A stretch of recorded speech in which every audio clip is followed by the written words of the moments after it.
un tema importante, aunque no toque propiamente a un personaje guanajuatense, pero sin duda es un personaje relevante en la historia democrática de los últimos años en el país. El doctor Salvador Nava cumplió 100 años. Verónica Espinosa, que conoce muy bien San Luis Potosí, estuvo por ahí y bueno, le vamos a rogar que nos ilustre un poco sobre el tema. Gracias. Pues el aniversario del nacimiento del doctor Salvador Nava Martínez fue el lunes 7, pero se han desencadenado una serie de eventos conmemorativos tristemente no cohesionados, no se han podido como poner de acuerdo toda lo que fue la estructura del navismo en su tiempo con la familia Nava y con las nuevas organizaciones sociales que han surgido en San Luis Potosí de manera en un periodo posterior, pero bueno, vale la pena de todos modos retomar el tema porque el personaje cuando lo revisas a la luz del tiempo y de los acontecimientos, bueno, todo el mundo acaba concluyendo que cuánta falta hacen 1, 2, 3, 5 Salvadores Navas en esta época de la vida de México y sobre todo de lo que es el activismo ciudadano. Decíamos, por ejemplo, lo que pasa con esta organización de Ciudadanos Hartos, cómo surge a partir de actos de gobierno que los afectan, ¿no? Y que afectan en general. Lo que pasó en la historia del doctor Nava fue toda la vida fue eso. Él empieza su activismo en la mitad de los años 50 y lo termina prácticamente el día que muere, el 18 de mayo de 1992, porque ese día miles de potosinos lo acompañan en su despedida, acompañan el féretro, cargan el féretro y lo llevan hasta su última morada, ¿no? Y se despiden de él. Y bueno, el primer evento fue un foro en el patio central del edificio de la Universidad Autónoma de San Luis Potosí, que bueno, algunos de los ponentes comentaban que les parecía sorprendente que la universidad abriera sus puertas para un evento de esta naturaleza, debido a que ha sido una especie como de Universidad de Guanajuato con este perfil cerrado, monacal, conservador, que no tiene un involucramiento en participación social, y más bien varios de sus rectores pues en épocas recientes han salido para ocupar cargos públicos, como pasa con el actual alcalde de la capital potosina. Estuvo Carmen Aristegui, estuvo el cineasta Carlos Mendoza, fundador del canal 6 de Julio, estuvo en las dos mesas de mañana y tarde Alejandro Caballero, que es el editor de Proceso.com, que acompañó al doctor en varias etapas y escribió el libro Salvador Nava, Las últimas batallas. Enrique Krause, que también acompañó al doctor. Elena Poniatowska envió una carta, Andrés Manuel López Obrador envió una carta.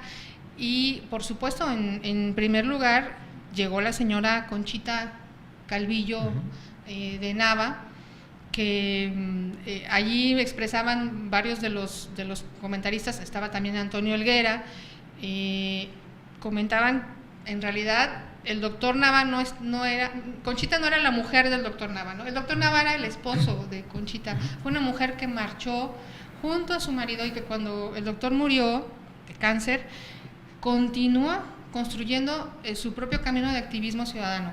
Entonces pensemos que es el surgimiento del activismo, de los movimientos que derivaron en el navismo, en el Frente Cívico Potosino, en Acción Ciudadana, son pues el precedente de muchos de los movimientos de hoy en día.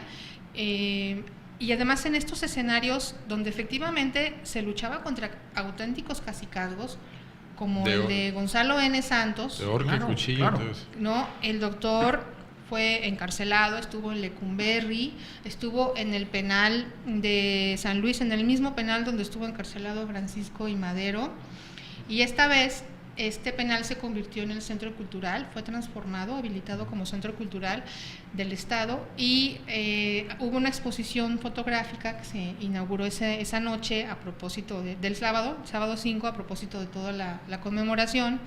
Y entonces los viejos navistas decían, qué irónico que el doctor regrese de esta manera a un lugar donde estuvo preso, ¿no? Claro. Y además una completa ausencia de reconocimiento por parte de las actuales autoridades estatales. Mientras menos se hable del navismo, para ellos mejor. ¿Existe como movimiento el navismo? Está adormecido, ellos lo reconocen. La misma Conchita lo dijo en su discurso cuando abrieron los foros. Hay una deuda, ella hubiera querido como rendirle cuentas de misión cumplida, pero no es así, se desarticula, porque siempre... entran los partidos políticos, ¿no? El final del navismo con el doctor Nava fue la alianza con el PAN, el PRD y lo que era el Partido Demócrata Mexicano. Y ganar la gubernatura. Sí, pero bueno, hay un fraude electoral, hay un reclamo, llega Fausto Zapata. Fausto en el 91, Fausto dura 2 semanas, el doctor emprende su marcha hacia la Ciudad de México y en el transcurso se le ofrece una negociación por parte de Carlos Salinas de Gortari, él la rechaza. Al mismo tiempo que en Guanajuato. Exactamente, hay un paralelismo no solamente en la reacción social, en el surgimiento de un liderazgo tan fuerte como el del doctor Nava, que no lo tuvimos en Guanajuato, pero también en la forma en que Carlos Salinas de Gortari aborda y resuelve los escenarios en San Luis Potosí y en Guanajuato. Es que a Fox en ese momento lo traicionó su partido. O sea, Diego y Medina negociaron sin él. Al doctor Nava también lo traiciona el PAN y lo traiciona Diego Fernández de Ceballos. Exactamente. Se da el mismo escenario. El PAN acaba replegándose, pero además acaban como contaminando esta acción, ¿no? Entonces destacaban todos los participantes que fue un hombre tan cabal que cuando fue presidente municipal de la capital potosina en 2 periodos, publicaba en la pared de exterior, en el muro, sus cuentas, ¿no? Lo que había ejercido y todo, cómo manejaban el recurso. Adelantándose a estos procesos de transparencia que todavía no pueden cumplirse, ¿no? Así es, y su defensa siempre fue la participación ciudadana, la democratización de las instituciones electorales, la defensa del municipio, ¿no? del municipio fuerte. Entonces, todo eso, en este momento lo planteaban los comentaristas, se ve tan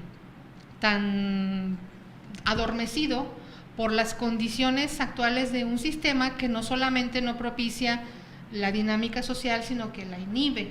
Claro, ¿no? Dicen, en cuanto le es incómodo, luego la inhibe. De esta manera, como se ha secuestrado iniciativas como la defensa de los derechos humanos, la transparencia, en organizaciones congeladas y que nada más están para rendirle al Estado. Por eso me preocupa lo de la Fiscalía General del Estado, que ahorita platicamos de eso. Yo creo que el navismo se ve en reformas como ha tenido que tener las leyes electorales, o sea, a partir de gente como Salvador Nava y de las protestas como Salvador Nava, es que hay que reformar todo esto, hay que sacudir el sistema, y yo creo que una de las, y sin que todas estas reformas estén completas, la misma de transparencia, pero muchas otras cosas, creo que una de las grandes deudas que hay pendientes, porque creo que la reforma electoral aborda muy a medias, es la de las candidaturas independientes, ¿no? Creo que Salvador Nava era un excelente candidato independiente, o sea, con una fuerza de por sí, y en un momento en que las candidaturas independientes eran muy complicadas,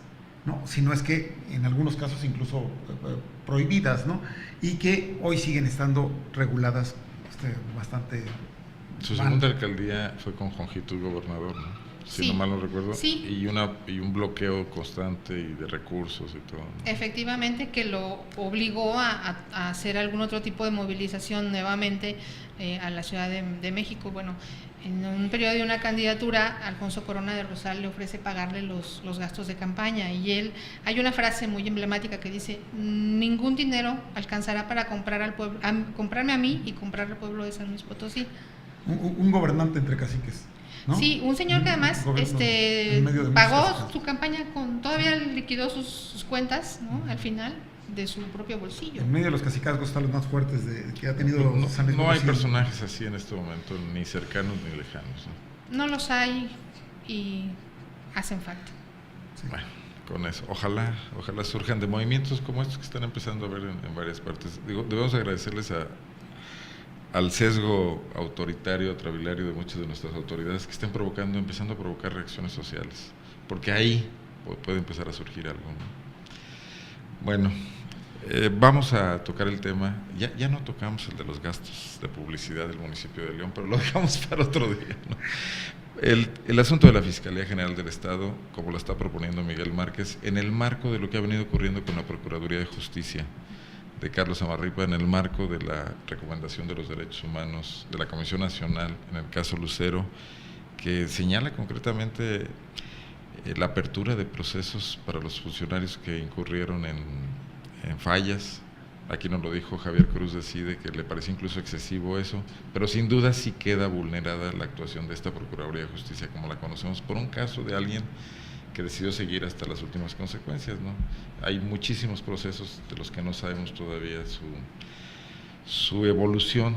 El caso de aquí de León, de Geraldina y la niña, no recuerdo el nombre de la niña, también se llamaba Geraldine. Sí, así es. El caso de Ana Karen en San Luis de la Paz, donde el Ministerio Público también ha estado fuertemente cuestionado.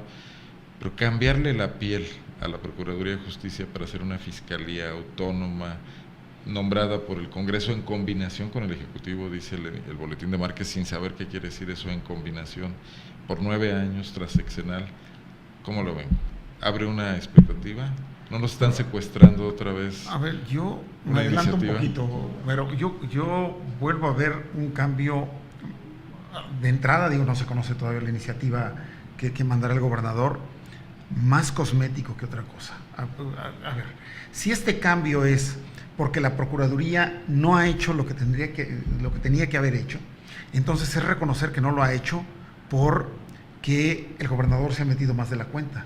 Y entonces parece como que el gobernador dice, yo la dejo más, cedo la autonomía o concedo la autonomía para ya no estarme metiendo yo en ella. Creo que entonces la primera medida era pues, no meterse indebidamente en las acciones de la Procuraduría. Eso me provoca lo primero. Pasarla a estos organismos autónomos, a ver, el solo hecho de pasarlos, y aquí a lo mejor podría ser una de estas excepciones en las que la política, la forma es fondo, la forma no está haciendo fondo. A ver, el pasarle a esta autonomía no hace que las cosas funcionen. Se ven muy bonitas en la ley, pero no han funcionado y nos podemos referir a varios organismos autónomos, incluso a varios organismos, por ejemplo, de rendición de cuentas que dependen del Congreso con una gran autonomía, como el OFS, con un órgano de fiscalización superior, que, pues no sé a quién le rinde cuentas, bueno, tal vez a los diputados un poco extemporáneamente, pero a la ciudadanía siempre con un retraso bastante marcado. A mí no me queda claro que este sea el mecanismo para que funcione. Yo creo que el mecanismo es una profesionalización en serio, estar aplicando protocolos que deben estar aplicando. Se vio muy claramente en el caso de Lucero y casos por el estilo, en donde fue cuestionada y no teníamos claro si había o no había estos protocolos, nadie los conocía. Veo que este no es el remedio para las quejas que ha habido. Las autonomías formales no parecen ser. No nos están siendo suficientes, creo yo. Pues yo me preguntaría si la iniciativa, que me parece como que el Ejecutivo se ve muy forzado a plantearla, porque como que un poco no le quedaba de otra por los términos tan fuertes en los que ha venido, no solamente la recomendación de la CNDH, sino la propia sentencia de amparo del juez de distrito, que bueno, está en un stand-by por la apelación, pero eso no implica que nos haya dado. Finalmente, son 2 instancias federales que tienen una investidura jurídica y moral muy importante y que han tenido que enmendar la plana en asuntos de fondo muy graves, ¿no? Muy graves, de afectación a los derechos de una víctima. Pero bueno, pensaría que es algo forzado. El mismo gobernador lo dijo en una declaración al día siguiente del comunicado, es una homologación. Es cumplir con una armonización federal, pero entonces, el otro ¿qué urgencia asunto de mandar ese boletín? Pues mira, el otro asunto es si va a ser lo que pasó con la Secretaría de la Transparencia y Rendición de Cuentas, pues no tengo fe en la humanidad. Muchas gracias, Vero, Ramón. Llegamos al final con esto. Nos vemos aquí mañana jueves. Mañana transmitimos desde la Universidad de Guanajuato. Estaremos ahí en la Feria del Libro. Acompáñenos. el horario normal, a las 13 horas. Soy Arnoldo Cuellar, le agradezco mucho a Ramón Izaguirre y a Verónica Espinosa su participación en esta mesa. Hasta mañana, buenas tardes.